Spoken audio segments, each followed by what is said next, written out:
Martial Universe. Bab 118. Judul, Posisi Kehormatan dan Biaya. Pasukan besar itu kembali ke kota Yan setelah perjalanan mencari harta karun. Karena mereka mendapatkan banyak harta, suasana di sekitar mereka jadi sangat ceria. Selagi mereka berjalan pulang, Xia Wanqin menanyakan asal-usul Lindong dengan niat merekrut yang terpendam. Lindong memilih untuk memikirkannya dahulu dan tidak langsung menjawab tawaran Xia Wanqin.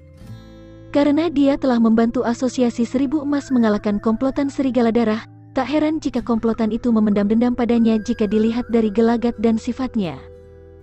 Apalagi di titik ini, membina hubungan dekat dengan salah satu dari 3 fraksi besar di kota Yan, Asosiasi Seribu Emas, merupakan keputusan bijak. Lindong pun tidak menyembunyikan asal-usulnya. Toh, dengan kekuatan yang dimiliki Asosiasi Seribu Emas, mereka pasti akan mengetahuinya lewat penyelidikan. Keluarga Lin di kota Qingyang. Setelah mengetahui Lindong berasal dari keluarga Lin di kota Qingyang, Xia Wanqin tidak terlalu terkejut, tapi Xuan Su sebaliknya.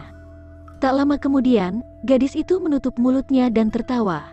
Batu yang Yuan yang belakangan dijual oleh keluarga Lin kebanyakan kami yang beli. Aku tidak menyangka kawan muda kami, Lindong, ternyata berasal dari keluarga Lin.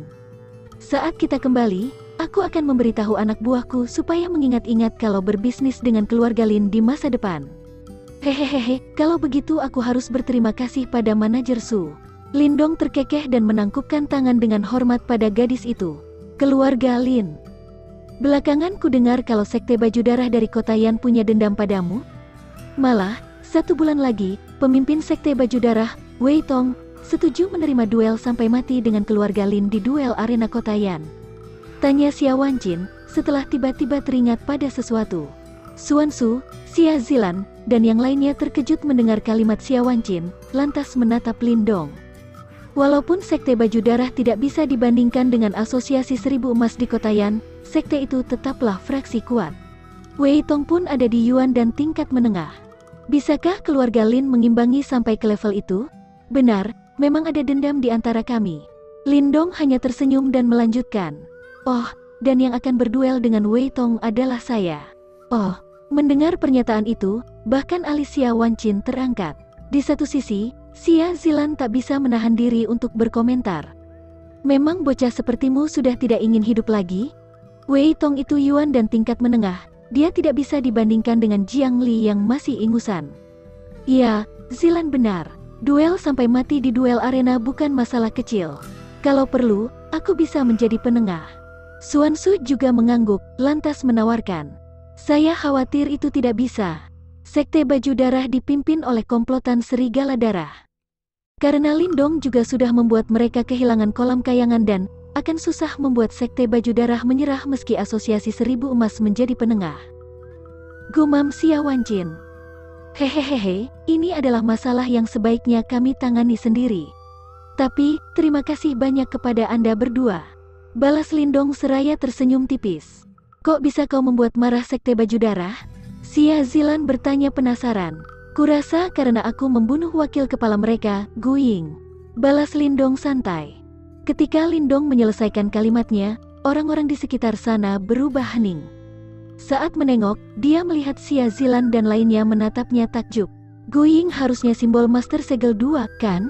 Xuan Su pun terkejut. Tak lama kemudian, dia tersadar dan bertanya pasrah. Nah, kalau kau membunuhnya, kurasa memang tak mungkin kalau kami menjadi penengah di masalah ini. Dasar orang menjijikan, bisik Xia Zilan.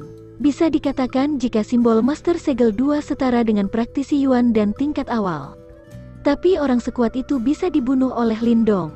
Tak heran mengapa Lindong tidak panik saat menghadapi Jiang Li. Toh, dia sudah memastikan kemenangannya. Lindong merentangkan tangannya. Dia tahu jika tidak punya pilihan lain. Kalau dia tidak membunuh Gu Ying, pasti akan timbul masalah yang lebih besar lagi di masa depan. Tapi setelah Gu Ying terbunuh, tidak ada yang perlu disesali. Kalau mengenai Wei Tong, terlalu cepat kalau mau membicarakan siapa yang akan menang dalam duel 1 bulan lagi. Hehehe, Lindong, kawan kami ini sangat pemberani. Gu Ying adalah orang jahat. Bagus kalau dia sudah mati. Xia Wanqin terkekeh. Kemudian dia mengubah topik pembicaraan dan bertanya.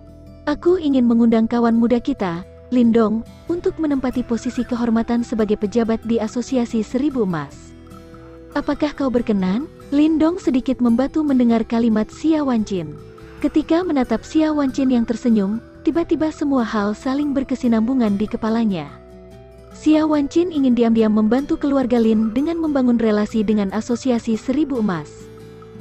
Lalu di masa depan nanti, keluarga Lin bisa menerima pertolongan di kota Yan dan tidak perlu mengkhawatirkan pembalasan dari Sekte Baju Darah atau komplotan Serigala Darah. Kalau begitu saya harus berterima kasih pada Presiden Xia atas niat baiknya. Lindong memikirkannya sesaat, sebelum dia menangkupkan tangannya bersama-sama.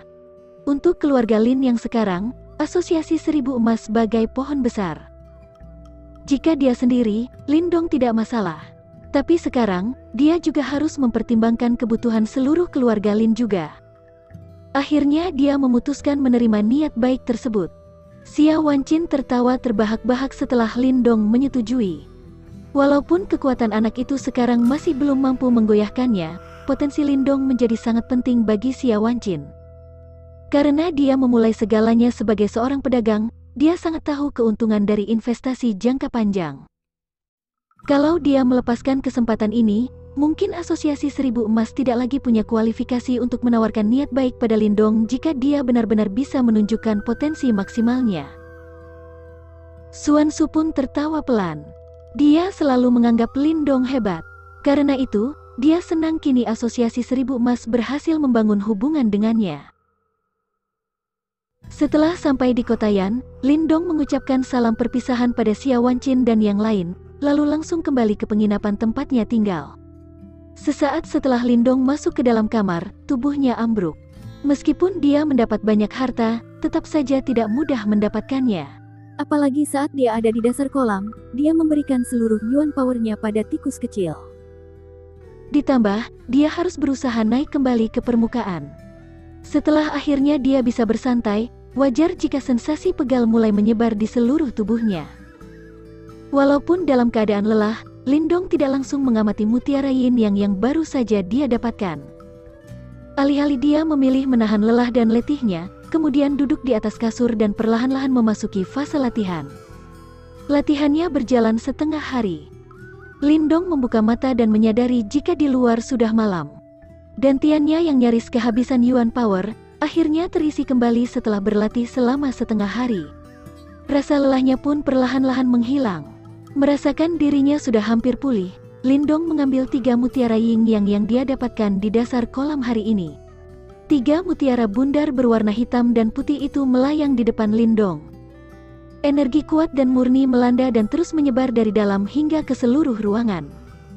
Lindong menatap 3 mutiara yin yang itu dengan tatapan menggebu-gebu. Dia bisa merasakan jika energi di dalam salah satu mutiara yin yang lebih besar dari energi di dalam kolam yang diserap mereka berempat. Ini adalah harta sesungguhnya dari kolam kayangan dan Lindong terkekeh. Untungnya medan di dasar kolam sangat rumit. Kalau tidak, harta karun ini tidak akan bisa dia ambil. Jika ditilik dari sifat Xia Wanqin dan Yue San, mereka pasti sudah sejak lama memeriksa kolam kayangan dan kalau bukan karena di bawah terdapat banyak jalur, mungkin harta karun ini sudah lama ditemukan oleh mereka berdua. Orang biasa hanya tahu harta karun di kolam kayangan dan adalah energi di dalam kolam. Tapi mereka tidak akan menyangka kolam kayangan dan juga bisa menghasilkan benda misterius seperti mutiara yin yang. Setelah merasa senang beberapa saat, Lindong menyimpan 2 mutiara yin yang. Sementara satu lagi diletakkan di tengah telapak tangan, kemudian dia memejamkan mata. Sambil mengaktifkan King Yuan Art, dia juga menggunakan mental energy, lalu memadatkannya menjadi Ki Transformation Vortex di atas dantiannya. Fu, ketika Lindong mulai melakukan penyerapan, mutiara yin yang itu bergetar. Kemudian, energi murni yang terlihat seperti tiang air berwarna hitam dan putih, keluar dari mutiara yin yang. Tiang air itu lantas diserap oleh kekuatan hisap yang muncul dari tubuh Lindong. Di tengah kegiatan penyerapan Lindong yang sedikit cepat, sebuah kabut energi mengelilingi tubuhnya. Penyerapan semacam itu lebih baik berkali-kali daripada di kolam kayangan dan sebelumnya. Tapi penyerapan ini hanya berlangsung selama setengah jam. Hingga akhirnya Lindong merasakan bola Yuan Power Ki di dalam dantiannya telah sangat penuh.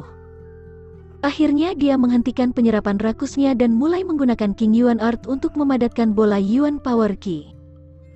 Kecepatan pemadatan ini tidak bisa memuaskan Lindong, tapi dia tidak punya pilihan lain. King Yuan Art hanyalah ilmu bela diri rahasia tingkat 3, itu pun sudah mencapai batasnya. Untuk meningkatkan kecepatan penyerapan dan pemadatan Yuan Power, mau tidak mau dia harus mencari akar permasalahannya. King Yuan Art harus diganti dengan ilmu bela diri rahasia yang lebih baik. Tentu saja, dia hanya bisa merana karena belum bisa mendapatkan ilmu bela diri rahasia yang lebih tinggi tingkatannya.